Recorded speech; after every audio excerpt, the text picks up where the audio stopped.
Hello friends, in previous lecture we started a new topic acids, bases and non-aqueous solvents.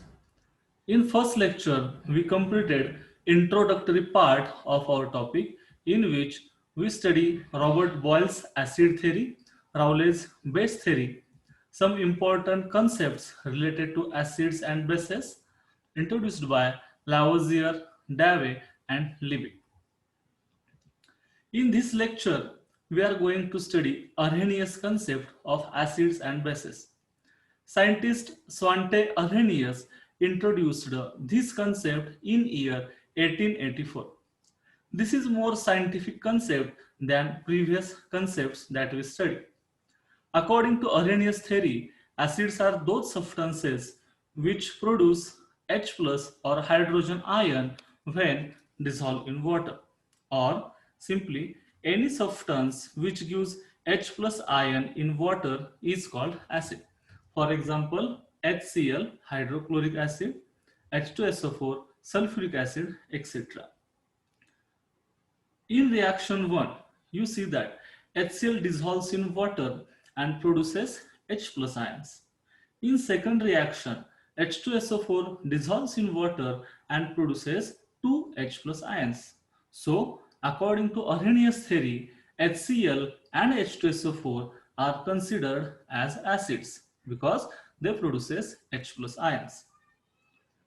According to Arrhenius theory, bases are those substances which produces OH minus ion or hydroxide ions when dissolved in water, so they are called bases, or simply any substances which gives OH minus ion in water is called as base according to Arrhenius theory.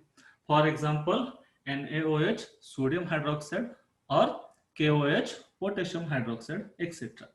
In fourth reaction, you see that sodium hydroxide dissolves in water and produces OH minus ions. In next reaction, KOH also dissolves in water and gives OH minus ions. So, according to Arrhenius theory, NaOH and KOH are considered as base. Next point is a neutralization. Neutralization is a reaction in which acid and base reacts to give salt and water. In seventh reaction, we see the seventh reaction represents neutralization reaction in which HCl, that is hydrochloric acid, and NaOH, that is sodium hydroxide, reacts to give NaCl, salt and water. But HCl, NaOH and NaCl are exist in ionic forms. Hence, reactions can be written as shown in reaction 8. That is H plus ion plus Cl minus ion plus Na plus ion plus OH minus ions gives Na plus ion plus Cl minus ion plus H2. By cancelling common ions, we get reaction 9. That is H plus ion plus OH minus ion gives H2O molecule. In neutralization reaction, H plus ions of an acid combines with OH minus ion of a base and forms neutral water molecule. Next point is advantages and limitations of Arrhenius theory. First, advantage of Arrhenius theory. Arrhenius theory explains acid-base reaction in water. This is first advantage. Next, by using this concept, strength of acids and bases can be explained in terms of their dissociation constant. And the main advantage of this theory is that it is simple to apply. So these are three advantages of Arrhenius theory. Next, the limitations of Arrhenius theory. The main disadvantage of this theory is that it can be applied to reactions in only aqueous solution. So this is a main limitation of this theory, that this theory can be applied to reactions in aqueous medium only. Next, this theory does not explain acid-base behavior of any substance in non-aqueous solvents. And last, this theory cannot be applied to reactions in gaseous phase. So these three are main limitations of Arrhenius theory. So this is all about Arrhenius theory. Okay, आपण आता Arrhenius concept बघितली आहे.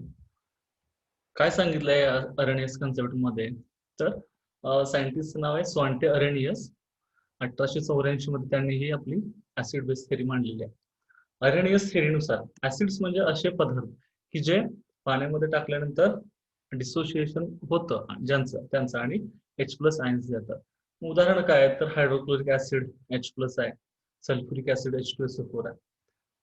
मग हा जो HCl आहे hydrochloric acid, ते काय होतं तर पाण्यामध्ये टाकल्यानंतर ते H+ आणि Cl- आयन तयार करतात. मग अरेनियस थेरी काय सांगते, जे पदार्थ पाण्यामध्ये टाकल्यानंतर डिसोसिएशन दाखवतात आणि H+ आयन्स तयार करतात. सो HCl हे अरेनियस थेरीनुसार ऍसिड आहे, कारण ते ऍक्वेस सोल्युशन मध्ये H+ आयन देते. त्याचबरोबर H2SO4 सुद्धा काय होते तर 2 H+ आयन्स तयार करते. सो HCl H2SO4 ही दोन्ही काय आहेत तर अरेनियस थेरीनुसार ऍसिड्स आहेत. का तर ते दोघेही ऍक्वेस सोल्युशन मध्ये H+ आयन तयार करतात. सो जे पदार्थ H+ आयन्स तयार करतील ऍक्वेस सोल्युशन मध्ये, त्या सर्वांना अरेनियस थेरीनुसार ऍसिड म्हटलं जातं. नंतर अरेनियस थेरीनुसार बेस म्हणजे काय, तर जे पदार्थ पाण्यात टाकल्यानंतर डिसोसिएशन दाखवतील आणि त्यांच्यापासून OH- आयन म्हणजेच हायड्रॉक्सिल किंवा हायड्रॉक्साइड आयन तयार होणार आहे, ते सगळे पदार्थ बेस म्हणून कन्सिडर केले जातील. उदाहरणार्थ NaOH sodium hydroxide, KOH potassium hydroxide, ammonia आहे. सो असे पदार्थ. मग रिॲक्शन 4 काय सांगते तर NaOH आहे, पाण्यामध्ये टाकल्यानंतर त्याचं आयोनायझेशन झालं, त्यानं Na+ आणि OH- असे 2 आयन्स दिले. त्याचबरोबर KOH आयोनायझेशन झालं, त्यानं K+ आणि OH- असे आयन्स दिले. OH- हे आयन्स दिले. म्हणजेच या दोन्ही रिॲक्शन मधून आपल्याला काय दिसतंय, NaOH असू दे किंवा KOH, हे दोघंही OH- आयन्स देत आहेत. सो अरेनियस थेरीनुसार ते काय झाले, बेसेस. पुढे आपण न्यूट्रलायझेशन रिॲक्शन बघितली. न्यूट्रलायझेशन रिॲक्शन म्हणजे काय असतं तर अशी रिॲक्शन की ज्याच्यामध्ये ऍसिड्स आणि बेस एकत्र येतात, दोघांची रिॲक्शन होते आणि प्रोडक्ट्स काय असतात तर एक साल्ट आणि वॉटर मॉलिक्युल तयार होत असतात. तर रिॲक्शन 7 मध्ये आपण एक न्यूट्रलायझेशन रिॲक्शन बघतो की ज्याच्यामध्ये हायड्रोक्लोरिक ऍसिड आणि बेस आहे सोडियम हायड्रॉक्साइड. सो ऍसिड आणि बेस एकत्र केलेले आहे, त्यांच्यापासून काय तयार झालेलं आहे तर NaCl सोडियम क्लोराइड, जो एक साल्ट आहे, आणि दुसरा प्रोडक्ट आहे वॉटर, न्यूट्रल वॉटर मॉलिक्युल इथं तयार झालेलं आहे. सो ही एक न्यूट्रलायझेशन रिॲक्शन आहे की ज्याच्यामध्ये एक ऍसिड एका बेस बरोबर रिॲक्ट होतोय आणि प्रोडक्ट काय तयार होतो तर साल्ट आणि वॉटर. पण आता हे HCl, NaOH आणि NaCl हे आयोनिक थेरीनुसार आपण असं म्हणतो की ते आयोनिक फॉर्म्स मध्ये असतात. सो हीच 7 नंबरची रिॲक्शन आपण आणखी कशी लिहू शकतो तर 8 नंबरच्या रिॲक्शन मध्ये दाखवले. HClचं आयोनायझेशन झालं, आयोनिक फॉर्म मध्ये ते एक्झिस्ट आहे H+ आणि Cl-. NaOH आयोनायझेशन झालं, ते Na+ आणि OH- अशा पद्धतीनं एक्झिस्ट आहे. प्रोडक्ट काय मिळाला तर NaCl सुद्धा आयोनिक फॉर्म मध्ये आहे, तो Na+ आणि Cl- या स्वरूपात आहे, आणि दुसरा प्रोडक्ट H2. आपण 8 नंबरच्या रिॲक्शन मधले जर आता कॉमन आयन्स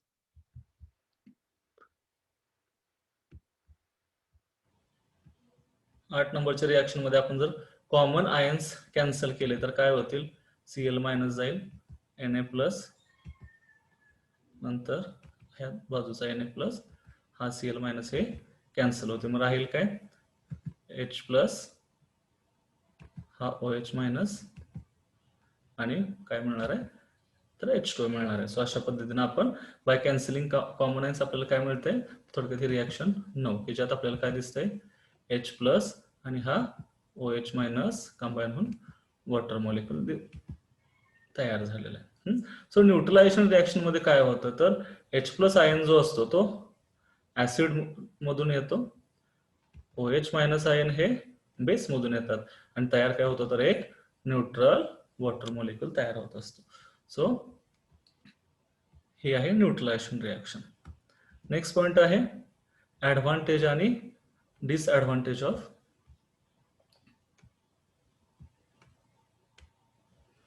अरेनियस थेरी किंवा ऍडव्हान्टेज आणि limitations of Arrhenius theory. Advantages काय तर अरेनियसची कन्सेप्ट ही आपण वॉटर कन्सेप्ट म्हणूया. ऍसिड बेस रिॲक्शन ह्या वॉटर ह्या मीडियम मध्ये होत आहेत असं आपण ह्या थेरीनुसार सांगू शकतो.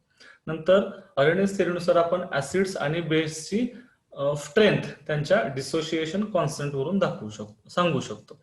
आणि सगळ्यात महत्वाचं काय तर ही थेरी अप्लाय करण्यासाठी अतिशय सिंपल आहे. म्हणजे काय, जे पदार्थ H+ देतात ते ऍसिड, जे OH- देतात ते बेस. सो एवढी ही सिंपल रिॲक्शन, सिंपल कन्सेप्ट आहे. सो हे 3 ऍडव्हान्टेजेस आहेत या थेरीचे.